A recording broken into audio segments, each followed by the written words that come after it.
Good morning, everybody. I'm going to try to capture another live trade here, this time on Apple. You can see we're coming into what I like to call a pressure cooker top. It's basically all these touches here are showing us that there's a lot of pressure built up below, and if it breaks with some true strength, then I'm looking to get long, aka buy some calls here on Apple.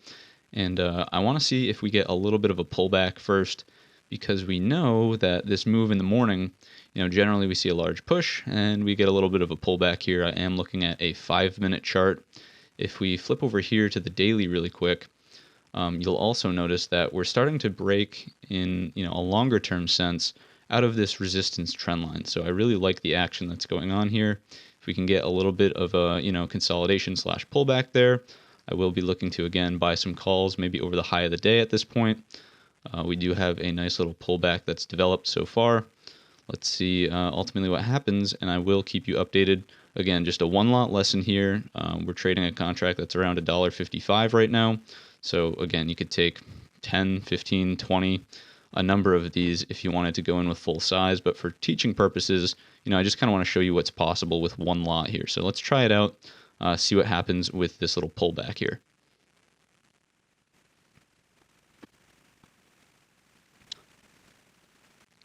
So kind of like I always do, I am going to set a little alert probably here so we know when that break actually happens. So create alert for that or above that 40 mark. We will hit create. That way we can keep scanning and potentially come back if something changes here on Apple.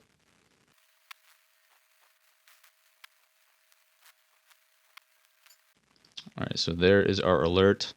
It looks like Apple is forming some form of a hammer candle here. I do want to wait for the break at this point of the highs instead of just trying to jump in early.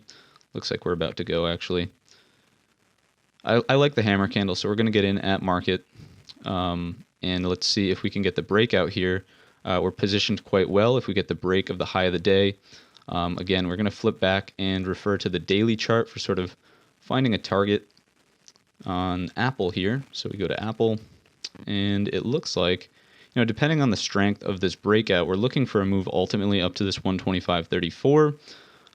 But, I would be happy with this contract going in the money, so about 50 cents higher.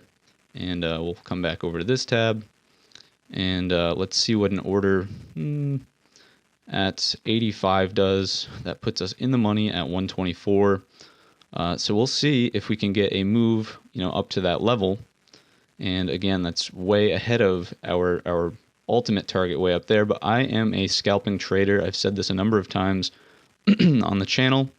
And I have to trade within the risk parameters that are comfortable for me, right? I can't just go out and start doing things that make me uncomfortable. Otherwise, that sort of defeats the purpose of, finding a trading style that works for you. So I like the fact that we're kind of right there at the 124 target. If our contract goes in the money, I see no problems with this 185 target being hit, and we will be out of the trade like that. So right now, I am thinking that we are going to, use a stop loss because we don't want to see this trade turn red. So if we do get a deeper pullback, maybe back underneath sort of that breakout zone, then we'll start to think about a stop loss there. But right now, we're just going to be patient, let the trade sort of work. And again, based on all the technical factors on the daily time frame, as well as what's going on here with the pressure cooker top, I think we're in good shape for the 185 target here on Apple. So I'll keep you updated.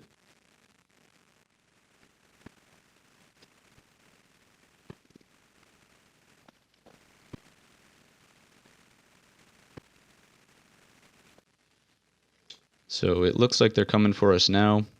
I don't want to jinx it, so I'm not going to say we're going to get to fill, but it looks highly likely we are on the ask right now. A little bit more of a push, and we'll be out of Apple here in just a moment. There's the fill. So regardless of if this thing goes higher or not, I like the whole dollar target. I spoke to you about why I think that was likely. And again, fitting within my own risk parameters, I am an options scalper. I don't like to wait around. We have this thing called theta. So as the position goes sideways or even pulls back, you start to lose money just based on time value. So I'm plenty happy with the 124 target. I'm going to go ahead and go about the rest of my day, continue to scan for setups. We made a solid $25 gain on just one contract. And again, this only cost me $160 to get involved. So if you're someone who has, $500 to start trading, you can start making some pretty significant gains with just trading one contract.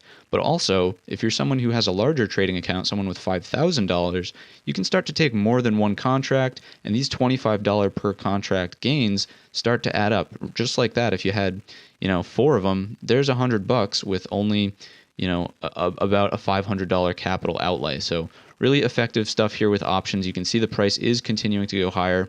Again, fine by me. It just does not fit my trading style to really hold and hope.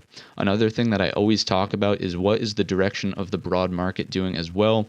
And you'll notice over here, it's pretty neutral. We don't really have an impressive breadth. So, the ratio of up volume to down volume on the NYSE or the NASDAQ, they're almost both at parity. Our advanced decliners, which is these tiny little candles right here, are actually negative, as well as our ticks are holding well below the zero line. So those are other reasons that you might not want to, hold on to a long-sided trade for too long.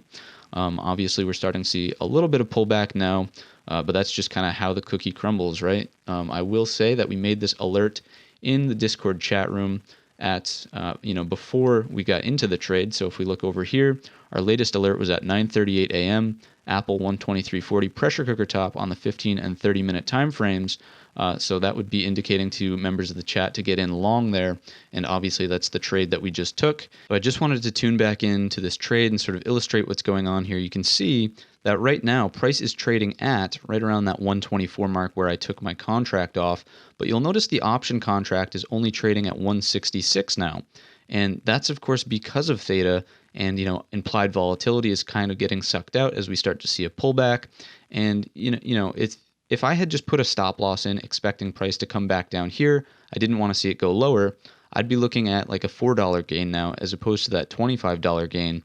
I wanted to circle back on this because I think it's really important that you have manageable and reasonable expectations of weekly options contracts. You see all these huge winners being posted, but the reality of trading options is, if you're trading weekly options, you better be dead on with a target. You better have either nailed the top or taken it off early because as you just saw, and as I illustrated with the current contract price at 124, this little pullback just cost you over $20 a contract, essentially. So that being said, again, keep your targets realistic. You're not looking to turn a $1 contract into a $10 contract. When you hold out and sort of wait for these really large winners, you're just going to end up costing yourself a lot of money.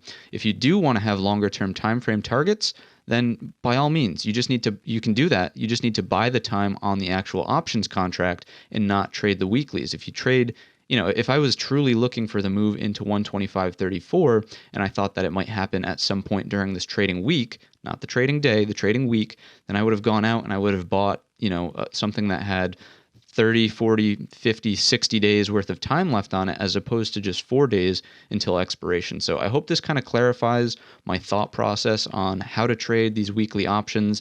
Again, you can't be greedy with them. Theta will eat you alive if you miss your first target, or you kind of just you're waiting for that higher target because you're a little bit greedy. I'm not saying this because I'm trying to justify the trade I just had. I'm saying this because I truly want you to be successful and not see your winning trades turn into losers. That's a terrible thing to happen.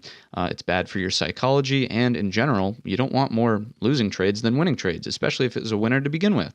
So hope this was helpful. Hope it was informative. And with that, I will truly sign off for real this time. Stay green.